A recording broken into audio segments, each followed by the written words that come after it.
See students, today we are going to see chapter number 1, Science 1 Standard 9. म्हणजे काल आपण जो पार्ट फर्स्ट बघितला लेसन नंबर 1चा, त्याच्या पुढचा भागाचं लेसन पार्ट 2 आपण सुरू करतोय. बघा हा भाग ना खूप महत्त्वाचा आहे, कारण ह्याच्यात मी 3 इक्वेशन्स डिराईव्ह कशी करायची ती सांगणार आहे आणि तिन्ही ती परीक्षेला विचारतात. म्हणजे परीक्षेला कसं तुम्हाला विचारतील, derive the first equation of motion showing relation between velocity and time. हा झाला पहिला प्रश्न. किंवा दुसरा प्रश्न विचारतील, derive the equation of motion showing relation between displacement and time. अशा प्रकारचे तुम्हाला प्रश्न विचारतील. अजूनही तिसरा प्रश्न मी नंतर सांगते तुम्हाला. तर हे प्रश्न विचारतील, तर त्याचं उत्तर आपण आत्ता कसं डिराईव्ह करायचं हे पाहणार आहोत. तिन्ही इक्वेशन खूप महत्त्वाची आहेत. खूप सगळ्यांनी लक्ष देऊन ऐका आणि पूर्णपणे बघा, तुम्हाला निश्चित समजतील. कारण हे समजलं ना की जॉमेट्री पण समजायला मदत होते. त्यामुळे हे समजून घेण्याकडे लक्ष द्या. तर बघा त्यांनी सुरुवात काय केलेली आहे. Suppose an object is in motion along a straight line with initial velocity u. आता हे तुम्हाला माहिती झालं आहे. इनिशियल व्हेलॉसिटी यू या अक्षराने दर्शवतात. It attains A final velocity V. Final velocity कशाने दर्शवतात, कोणत्या अक्षरांनी, तर व्हीने दर्शवतात. In time T. टाईम कशाने दर्शवायचा, टीने. ड्यू टू ॲक्सिलरेशन ए. ॲक्सिलरेशनचं अक्षर ए आहे आणि डिस्प्लेसमेंटचं एस अक्षर आहे. तर ही अक्षरं नीट लक्षात ठेवा. काय ते शो करतात ते लक्षात ठेवा.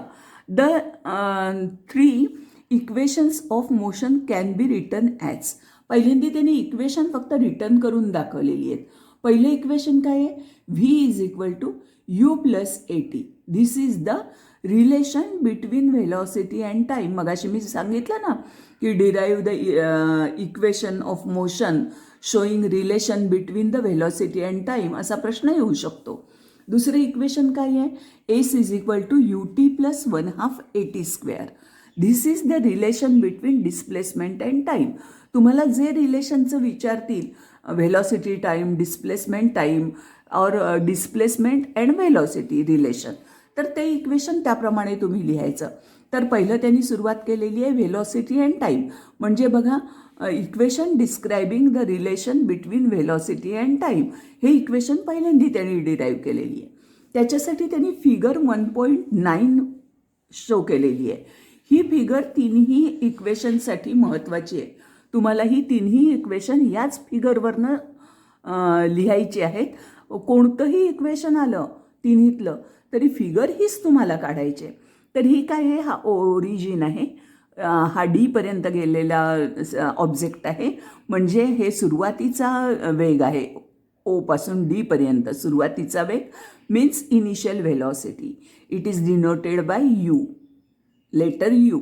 Then object moves to the B in this route in time t. Time t. या टी टाईममध्ये हा ग्राफ आहे. व्हेलॉसिटी अगेन्स्ट द टाईम याचा ग्राफ आहे. आणि हा जो ऑब्जेक्ट आहे तो बीपर्यंत जातो आणि कोणत्या वेळात जातो, तर टी टाईम एवढ्या वेळात जातो. तर आणि तेव्हा त्याची व्हेलॉसिटी किती असेल, बीपर्यंत गेल्यानंतर, तर ती व्ही एवढी व्हेलॉसिटी असेल. ही आहे इनिशियल व्हेलॉसिटी यू, ही आहे फायनल व्हेलॉसिटी व्ही आणि in the time T.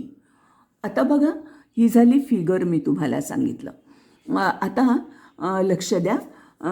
Figure 1.9 shows change in velocity with time of uniformly accelerated objects.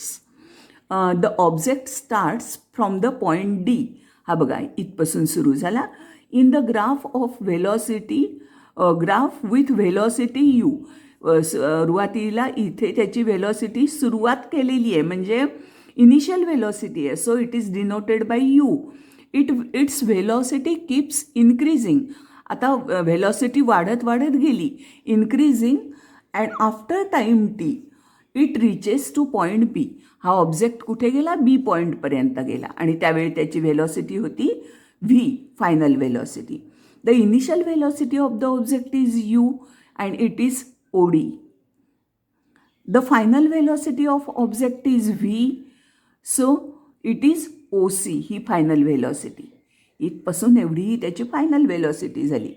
Time t is O E. ही जी फायनल व्हेलॉसिटी झालेली आहे ह्या बी या ऑब्जेक्टची, तर ती ई या पॉईंटशी जो आकडा असेल म्हणजे ती टी तो टाईम असेल. आता बघा ॲक्सिलरेशन, हे ह्याच्या आधीच्या पार्टमध्ये आपण फॉर्म्युला बघितला आहे. हा acceleration is equal to change in velocity upon time. Change in velocity म्हणजे final velocity minus initial velocity. म्हणजे चेंज होतो म्हणजे सुरुवातीला एक असते आणि नंतर एक असते, म्हणजेच नंतर म्हणजेच final velocity minus initial velocity upon time. आता फायनल व्हेलॉसिटी आपण इथे लिहूनच घेतलेलं आहे. फायनल व्हेलॉसिटी बघा ओ सीनी दर्शवले, ओ सी. आणि इनिशियल व्हेलॉसिटी आहे, ही इनिशियल व्हेलॉसिटी ही ओडीनी दर्शवलेली आहे म्हणून इथे ओडी. ओ सी मायनस ओडी आणि टाईम टीने दर्शवलेला आहे. आता बघा ओ सी हा एवढा आहे ओ सी. त्याच्यातून हा ओडी कट करून घेतला. हा एवढा टोटल सेगमेंट होतं, त्याच्यातून हा एवढा कट करून घेतला. मायनस केला म्हणजे कट केला, कमी केला. तेव्हा राहिलं काय, तर डी सी एवढा राहिला किंवा सी डी एवढा राहिला. हा ओ सी मायनस ओ डी, हा टोटल ओ सी, त्याच्यातून हा एवढा कट करून घेतला. तेव्हा राहिला काय, तर डी सी एवढा राहिला किंवा सी डी एवढा राहिला. सेम. म्हणून या दोघांचं उत्तर सी डी आलं. या दोघांची वजाबाकी, ह्या म्हणजे ह्या संपूर्ण रेषाखंडातून आपण उत्तर काढलं, इतर सी डी आलं. आणि आता हे सगळ्याबरोबर काय होतं, ॲक्सिलरेशन होतं. ॲक्सिलरेशन बरोबर हे इज इक्वल टू हे म्हणजे हे ॲक्सिलरेशन बरोबर, हे सगळं आहे हे ॲक्सिलरेशन बरोबर. आता O C minus O D is C D. तुम्हाला मी सांगितलं या रेषाखंडावरून हा सी डी आला. आता इथे क्रॉस मल्टिप्लिकेशन केलं तर ए टी आला. सी डी बरोबर A T. This is the first equation. हे तुम्हाला नीट समजलं आहे ना. बघा पुन्हा एकदा सांगते, कारण हे विद्यार्थ्यांना नाही समजत असं माझ्या लक्षात आलेलं आहे भरपूर वेळा, की ही टोटल व्हेलॉसिटी आहे ओ सी. त्यातनं ही इनिशियल, ही टोटल आहे, त्यातनं ही इनिशियल काढून घेतली म्हणजे कट करून घेतला एवढा रेषाखंड. तर राहणार काय, सी डी राहणार ना. तोच आपण लिहिला, कारण हा इथपासून खालचा भाग कट केलेला आहे या टोटल रेषाखंडातला. कट केला म्हणजे राहिला काय, तर सी डी राहिला. कट केला म्हणजेच मायनस केला, तर तो C D is equal to A T. हे क्रॉस मल्टिप्लिकेशन करून काढलं आणि हे इक्वेशन नंबर 1 म्हणून लिहिलं. आता बघा, आता ह्या पॅरलल लाईन्स काढायच्या आहेत. Draw a line parallel to Y axis. हा बघा, हा वाय ॲक्सिस आणि त्याला ही पॅरलल लाईन काढली. पासिंग थ्रू बी, ह्या बीपासून मधून पास होणारी ही लाईन काढली. This will cross X axis in E. X ॲक्सिसला जिथे मिळाली ती लाईन त्याला ई नेम दिलं. Draw a line parallel to X axis. आता ह्या एक्स ॲक्सिसला पॅरलल लाईन ही पण आहे, ही पण आहे. पॅरलल काढली एक्स ॲक्सिसला. पासिंग थ्रू डी, आता ही डीमधून पास होणारी काढायची आणि ह्या लाईनला ती एमध्ये छेदते. Passing through D, this will cross the line B E at, बघा ही line B E at A. आता from the graph B E is equal to, हा बी ई आहे, या B E is equal to, हा बघा B A plus A E. हा बघा B E is equal to, हा बी ई आहे पण तो 2 भागात दिलेला आहे बी ई. म्हणजे काय, हा ए बी आणि ए ई यांची बेरीज केली दोघांची की हा टोटल रेषाखंड येणार, म्हणजेच बी ई येणार. B E is equal to A B plus A E. हा बघा, हा ए बी आणि हा ए ई ह्या दोघांची बेरीज. व्ही इज इक्वल टू, आता हा बी ई आहे, हा बी ई जो आहे तो ह्याच्या एवढाच आहे.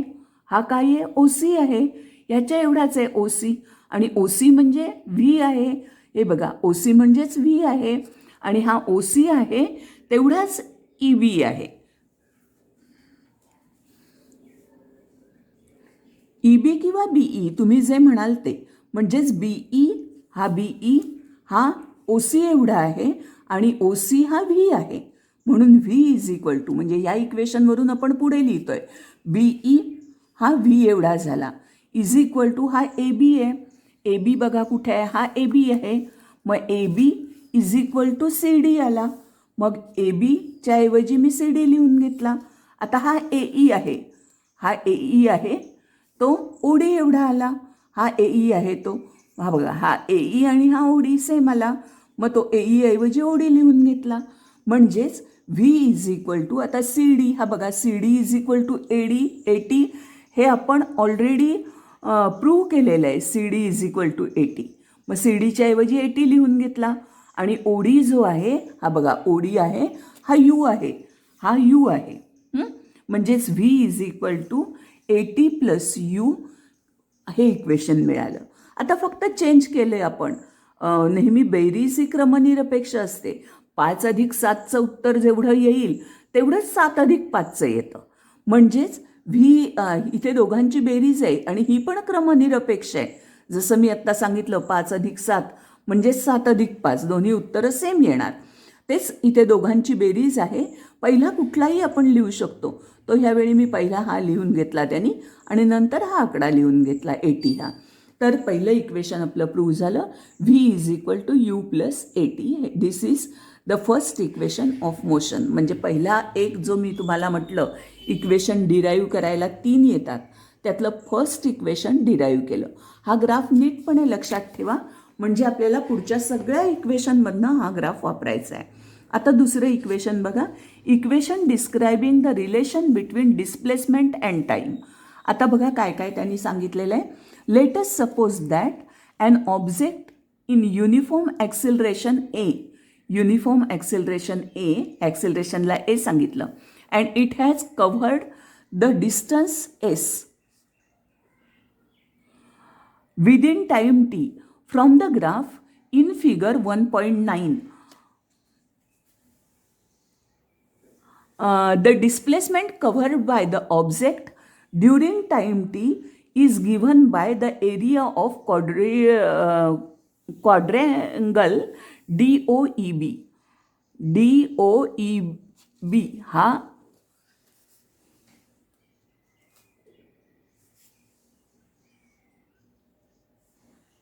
सारखं आलं होतं मुलांना. हे बघा काय होतंय, हे इथे हाफ इक्वेशन आलंय, परत इथे हाफ आलंय. हे मला तुम्हाला समजून सांगणं कठीण जात आहे. परत ग्राफ वरती आहे, म्हणजे हे सगळं सांगणं मला शूटिंग करणं कठीण जात आहे. म्हणून मी हे इक्वेशन जे आहे दुसरं, ते मी या नोटबुकमध्ये लिहून घेतलेलं आहे, हे दुसरं इक्वेशन. आणि ते मी तुम्हाला सगळं लिहून घेतलं आहे, अगदी डायग्रॅम सकट लिहून घेतलेलं आहे. आणि आता मी तुम्हाला ते नोटबुकवरून सांगणार आहे. तर ते बघा, दुसरं इक्वेशन परत, equation describing the relation between displacement and time, हे इक्वेशन दुसरं. आता हा ग्राफ तुम्हाला माहिती आहे, तसं मगाच्या इक्वेशनमध्ये मी सांगितलं आहे, पण तरीही मी इथे काढून घेतलेला आहे. आणि हा क्वाड्रिलॅटरल DOEB हा तुम्हाला ऑब्झर्व करायचा आहे. DOEB हा आहे, हा कोणता आहे, ट्रॅपेझियम आहे ॲक्च्युली. हा बघा, पुन्हा एकदा सांगते, DOEB हा ट्रॅपेझियम आहे. आणि त्याच्यात लाईन OD आणि लाईन EB ही पॅरलल आहेत. आणि त्या ट्रॅपेझियमची हाईट आहे OE एवढी हाईट आहे. तर हा ट्रॅपेझियम आहे, तर तो तुम्ही ऑब्झर्व केलात. त्याच्यानंतर बघा, S is equal to area of quadrangle DOEB. हा बघा, DOEB असं लिहून घ्या सुरुवातीला. इक्वेशन जेव्हा डिराईव्ह करायला परीक्षेत येईल तेव्हा, हे वरचं मी तुम्हाला सांगितलंच आहे ऑलरेडी आधी. त्याच्यानंतर बघा, आता हे सगळं एस इज इक्वल टूच आहे, is equal to area of rectangle. आता हा जो तुम्हाला क्वाड्रँगल आपण म्हणतोय, हा क्वाड्रँगल, तो हा रेक्टँगल 1 आणि हा ट्रँगल 1 याचा मिळून बनलेला आहे. म्हणजे रेक्टँगल कोणता, DOEA हा रेक्टँगल, आणि ट्रँगल कोणता, ट्रँगल DAB हा ट्रँगल. एवढ्या ह्या सगळ्याचा मिळून तो ट्रॅपेझियम बनलेला आहे. कोणता ट्रॅपेझियम, DOEB हा ट्रॅपेझियम. तर बघा, एरिया ऑफ रेक्टँगल DOEA हा प्लस एरिया ट्रँगल DAB हा ट्रँगल. आता एरिया ऑफ ह्या रेक्टँगल जो म्हटलं तुम्हाला, हा रेक्टँगल त्याचा एरिया काढायचा कसा, तर बेस इंटू हाईट. तर AE बेस इंटू हाईट काय झाली, OE ही हाईट झाली, ती लिहून घेतली. या एरिया ऑफ DOEAची इथे लिहून घेतली. आता त्याच्या पुढची साईन आहे plus.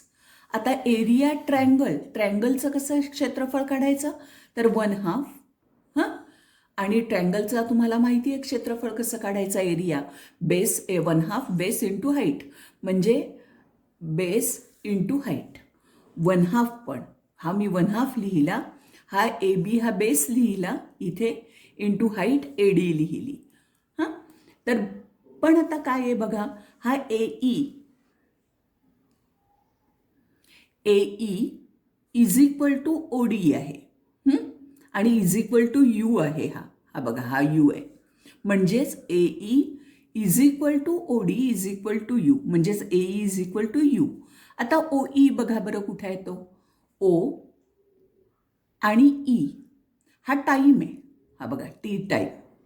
And OE is equal to DA, OE is equal to DA, हे दोन्ही समान आहेत segment, is equal to T. आता इथे AE इज इक्वल टू आपण U लिहिलं, म्हणजे ह्या AEच्या ऐवजी आपण U लिहिणार आहोत. त्याच्यानंतर OE याच्याऐवजी आपण T लिहिलं, तो ह्या OEच्या ऐवजी T लिहिणार. हा S इज इक्वल टूच आहे हे सगळं, प्लस 1/2 इथे 1/2 लिहिलं. ABच्या ऐवजी आपण CD लिहू शकतो, ABच्या ऐवजी CD लिहू शकतो, किंवा ABच्या ऐवजी AT पण लिहू शकतो, कारण CD is equal to AT हे आपण ऑलरेडी पुस्तकात ह्याच्या आधीच्या इक्वेशनला बघितलेलं आहे. हे बघा, CD is equal to AT हे आधीच्या इक्वेशनला दाखवलेलं आहे आपण, CD is equal to AT. मग CD is equal to AB is equal to AT, म्हणून AB is equal to AT इथे लिहून घेतलं. S इज इक्वल टू आता हा UT झाला, U इंटू T UT झाला, प्लस हा 1/2 हा इक्वेशनमध्ये होता, फॉर्म्युल्यामध्ये 1/2 AT, हा ABच्या ऐवजी, हा बघा हा AB होता, त्याच्याऐवजी AT लिहिला, कारण ते दोन्ही इक्वल आहेत. आणि DA होता, DA हा बघा कुठे DA आहे, हा DA म्हणजेच हा OE आहे. DA म्हणजे हा बघा DA म्हणजेच T आहे, हा DA म्हणजे T लिहिला, म्हणजेच UT plus 1/2 8T into T is 80 square. This is the Newton second equation of motion. हे झालं सेकंड इक्वेशन. आता थर्ड इक्वेशन अजून मला तुम्हाला सांगायचं आहे. थर्ड इक्वेशनला तुम्हाला डायग्रॅम मी तशीच काढून घेतली. आता आपण थर्ड इक्वेशन बघूया. Equation describing the relation between displacement and velocity. बघा, we have seen that from the graph in figure 1.9, मगाची figure, we can determine the distance covered by object in time T. Time म्हटल्यावर T अक्षर लक्षात ठेवा. From the area of quadrangle DOEB, मगाशी तुम्ही बघितला होतात, DOEB इज ट्रॅपेझियम. मगाच्या पण इक्वेशनमध्ये मी हे ट्रॅपेझियम हे तुम्हाला सांगितलं होतं. So we can use the formula for its area. S is equal to area of trapezium DOEB. आता त्याचा फॉर्म्युला काय आहे, तर ज्या पॅरलल लाईन्स आहेत त्यांची आपण सम करायची, बेरीज करायची आणि हाईटनी मल्टिप्लाय करायचं. म्हणून S is equal to 1/2 into sum of lengths of parallel sides into distance between the parallel sides, म्हणजेच ही हाईट आपण म्हणतो. मग हा फॉर्म्युला झाला. एकदा बघून घ्या बरं डायग्रॅममध्ये, मी एक डायग्रॅम काढली आहे इथे, तर ती बघून घ्या. हां, आता हा आहे ट्रॅपेझियम. आपल्याला कोणता ट्रॅपेझियम हवा आहे, DO. हा बघा, DOEB हा इथे पॉईंट डी आहे, हा डी ए पॉईंट. DOEB हा ट्रॅपेझियम आहे आणि त्याच्यात DO आणि BE ही पॅरलल लाईन आहेत. म्हणून हे बघा, OD आणि DO एकच. इथे S is equal to 1/2 sum of length of parallel line, म्हणजे OD प्लस BE, हा OD प्लस BE ह्या parallel lines into distance between them, हे डिस्टन्स बिटवीन देम. म्हणून OE हे डिस्टन्स दाखवलं आपण. But OD is equal to U, मगाचपासून आपण हे सांगतोच आहोत. BE is equal to V आणि OE is equal to T, हे आपल्या दोन्ही इक्वेशनमधनं हीच अक्षर आपण लिहिली होती. म्हणून S इज इक्वल टू, आता हा OD म्हणजे काय, U हा इथे लिहिला. BE म्हणजे काय, V हा इथे लिहिला. इंटू OE म्हणजे काय तर T, तो इथे लिहून घेतला. बट काल आपण हा फॉर्म्युला आधीच्या पार्ट फर्स्टमध्ये बघितला आहे. A is equal to V minus U divided by T, ॲक्सिलरेशनचा हा फॉर्म्युला आहे. म्हणून मग आता T काढायचा असेल तर हा इथे क्रॉस मल्टिप्लाय केला आणि A डिनॉमिनेटरला आणला.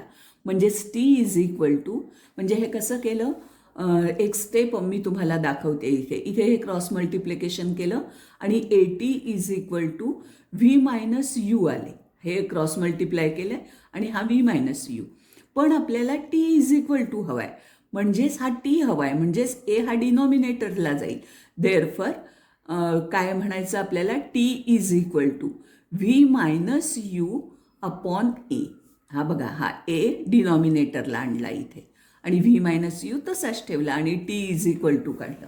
मग तेच इथे त्यांनी लिहून घेतलं, T is equal to V minus U upon A. आता बघा, आपल्याला हा फॉर्म्युला डिराईव्ह करायचा आहे. S इज इक्वल टू 1/2, हा 1/2 U plus V into T, म्हणजेच हा लिहिला 1/2 इंटू U प्लस V हा लिहिला. आणि आता आपण ह्या जो T आहे त्याची व्हॅल्यू ही काढलेली आहे. T is equal to V minus U. मग हा V minus U upon A, ही व्हॅल्यू ह्या टीच्या ऐवजी ही व्हॅल्यू इथे लिहिलेली आहे. आता S इज इक्वल टू, पुन्हा काय केलं त्यांनी बघा, U प्लस V किंवा V प्लस U हे दोन्ही सारखेच. कारण बघा, 5 अधिक 7 उत्तर किती येईल, 12, किंवा 7 प्लस 5 उत्तर किती येणार, 12. म्हणजे ह्या दोघांची बेरीज, पहिला हा लिहिला काय नंतर हा लिहिला काय, किंवा ते सेमच आहे, म्हणून V प्लस U लिहिलं. आता दुसऱ्या ब्रॅकेटमध्ये V मायनस U लिहिलं आणि हा 1/2 आहे, त्यातला हा 2 डिनॉमिनेटरला आहे आणि हा पण डिनॉमिनेटरला आहे, ते दोन्ही डिनॉमिनेटरला लिहिले. आता इथे क्रॉस मल्टिप्लिकेशन केलं, 2AS, हा 2AS, एसनी ह्याला गुणलं, is equal to V plus U हा असाच ठेवला, V मायनस U हा पण तसाच ठेवला, फक्त इथे क्रॉस मल्टिप्लिकेशन केलं. आता तुम्हाला हा फॉर्म्युला माहिती आहे. कोणता फॉर्म्युला, की A square minus B square is equal to, एका ब्रॅकेटमध्ये U प्लस V आणि A प्लस B आणि दुसऱ्या ब्रॅकेटमध्ये A मायनस B. असं जेव्हा असतं A plus B A minus B, फक्त इथे अक्षरं चेंज केली, V plus U V minus U ही अक्षरं चेंज केली, तेव्हा काय त्याचं उत्तर असतं, A square minus B square. म्हणजेच इथे V square minus U square, म्हणजेच twice S is equal to V square minus U square असं आलं. आता काय आहे, आता फक्त साईड चेंज केलेले आहेत. हा V स्क्वेअर आहे तो इकडे घेतला म्हणजे बघा कसा घेतला, ह्या साईनच्या लेफ्टला घेतला, म्हणजे मायनस V स्क्वेअर आला, इज इक्वल टू, हा मायनस U स्क्वेअर आहेच आणि हा इकडे घेतला, म्हणजे पुन्हा हा प्लस होता तो मायनस केला, मायनस ट्वाईस एस झाला. आता या सगळ्यांची साईन चेंज केली. हा V स्क्वेअर आहे, ह्याची ही मायनस साईन काढून टाकली, नुसता V स्क्वेअर लिहिला, इज इक्वल टू, ह्याची मायनस साईन काढली, ओढून टाकली U स्क्वेअर आणि ह्याची मायनस होती ती प्लस केली, ट्वाईस एस. हे आपल्याला, this is Newton's third equation of motion. ही तिन्ही इक्वेशन तुम्ही नीट दोनदा पाहिलीत तरीही चालेल, पण ह्याचा अभ्यास चांगला करा ह्या इक्वेशनचा, कारण ही तिन्हातलं एक तरी निश्चितपणे परीक्षेला येतं. ह्याच्या पुढचा धडा आपण थर्ड पार्टमध्ये बघू.